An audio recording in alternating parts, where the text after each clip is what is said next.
So this is currently happening in Washington State and in Oregon, but it already had occurred in Phoenix. Individuals are going around in the wee hours of the night, setting fire to official drop boxes for where people drop off their mail-in ballots. And what makes this so crazy and incendiary, no pun intended, is the fact that people are still doing this knowing that these are federal crimes.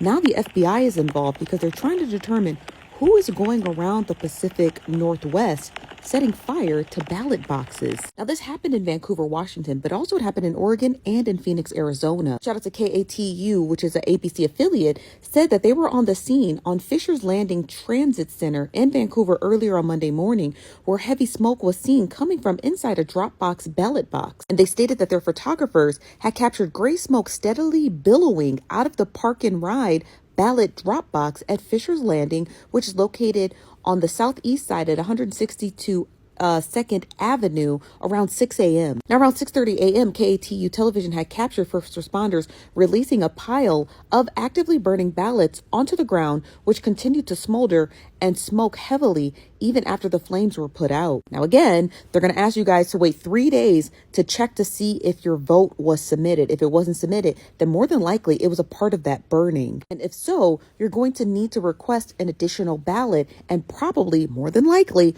turn it in person if you have time. And what people don't realize is that Election Day is not a federal holiday. I don't know if you guys know that or not. It's not a federal holiday, and that means the mass majority of individuals who are voting don't have time off work. So if you thought you were just, doing your civic duty by dropping your vote off in the ballot box or in the mailbox, and it turns out it gets burned, you may not have time again to revote. Now, KATU television reports that police have yet to relay any information about the incident, and Clark County has yet to make any official statement. Just a few hours earlier, Portland police have responded to an arson on the southeast Portland ballot box as well. So this is just an uptick of what's going to be occurring in the next week until Election Day. The only thing investigators are letting us know that incendiary devices were set inside of those boxes, so which means that somebody dropped them in there and sped off. Now, the article goes on to say that the fire was extinguished and the device was cleared, and that the PPB, which I think is a local FBI department in the area,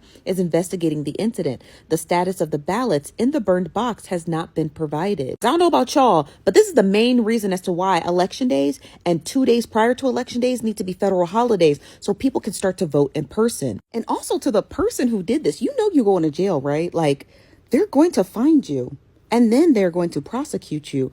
And you most certainly are going to jail, because what would possess you and your pea brain? What would possess you to think that burning people's ballots was going to invalidate their vote? Like, these people will be found and they will still be able to have the ability to vote, right?